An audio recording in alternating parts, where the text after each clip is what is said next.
Donc aujourd'hui, il y a une grande partie des Français qui souhaitent la mort des gens qui vivent à Dubaï. Oui, c'est une réalité. On a même un qui a fait un avis de recherche sur ma tronche sur TikTok en racontant n'importe quoi. Coucou, je suis là et je suis pas à Dubaï. Moi, je suis estomaqué de voir qu'il y a des gros influenceurs sur ces plateformes qui ont justement fait des vidéos justement pour le buzz, comme d'habitude, pour aller souhaiter la mort des gens qui sont à Dubaï. En gros, restez chez vous, ne revenez pas là, prenez-vous une bombe sur la gueule, vous n'êtes pas les bienvenus en France. Parce qu'encore une fois, vous avez une frange de la population qui a cru que le pays leur appartenait. Vous avez toujours pas compris que vous êtes des pions comme les autres et quand vous prendrez une bombe, ce sera votre tour aussi.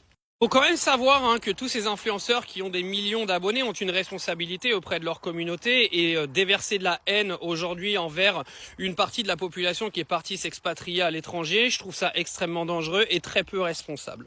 On n'est pas en train de parler d'intempéries, on est en situation de guerre avec des Français qui en gros reçoivent des bombes toute la journée au-dessus de leur tête dans le ciel et qui sont pour certains en panique et ça se comprend. Quand je dis en panique, je ne parle pas des influenceurs ou des influenceuses de Dubaï qui jouent sur le fait qu'il y ait des missiles dans le ciel pour faire des vues sur leur plateforme en racontant tout et n'importe quoi. Je parle des honnêtes gens qui sont partis à Dubaï, qui montent leurs entreprises, qui gagnent de l'argent par la sueur de leur travail, qui font tout pour vivre en paix dans un émirat qui leur permet d'avoir cette vie de rêve, clairement. J'ai vraiment rarement vu un tel niveau de haine envers les gens. La France montre aujourd'hui que c'est un pays haineux, avec une grosse partie de la population qui est très haineuse. Mais je les comprends, quand eux-mêmes n'ont pas eu la possibilité de partir ou n'ont pas eu les couilles de prendre des décisions dans leur vie. C'est toujours facile d'aller taper sur la vie des autres pour te rassurer de ta vie de merde. Ça, c'est une réalité. La jalousie mène toujours à ce genre de dérive. Il y a un mot pour tous les gens là qui s'amusent à venir dire ouais les Français rentrez pas etc. Mais vous inquiétez pas, les Français ils ont pas envie de rentrer et ils ont encore moins envie que vous veniez les faire chier à Dubaï. D'accord ? Moi je vais retourner à Dubaï là dans pas longtemps, j'attends juste qu'ils rouvrent l'aéroport.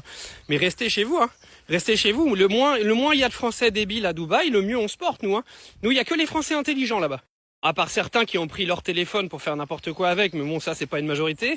Mais juste un truc, soignez vos âmes quand même, parce que franchement, c'est problématique à un moment donné. Moi j'ai mes potes qui vivent à Dubaï, ils sont pas sur les réseaux, ils se font insulter toute la journée. C'est un truc de ouf. Et ça, en partie à cause d'influenceurs qui ont plusieurs millions d'abonnés sur les réseaux, qui s'amusent à venir en gros semer la haine sur les gens qui vivent là-bas. C'est une dinguerie, je vous jure que c'est une dinguerie.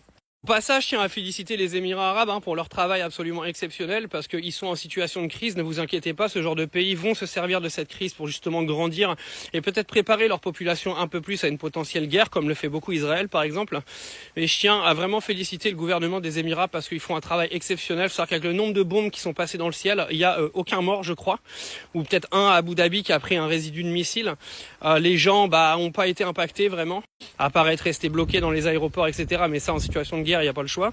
Savoir que les dirigeants des Émirats, donc Abu Dhabi, Dubaï par exemple, ont ordonné aux hôtels de prolonger en fait les nuits des gens qui sont bloqués et que ce serait en gros les gouvernants qui prendraient les frais à charge. Donc pour ceux qui se sont retrouvés bloqués à l'aéroport, ils ont profité de 2, 3, 4 nuits supplémentaires gratos. Bravo. Et surtout, la crise, je trouve qu'aux Émirats, elle est très très bien gérée. Moi, j'ai des gens sur place, ils m'expliquent tout. Ok, ils ont un petit peu peur parce que c'est une situation de guerre, faut pas non plus déconner. Mais c'est très très bien géré et honnêtement, vous inquiétez pas, à la fin de la guerre, ils reviendront pas en France. Pas d'inquiétude.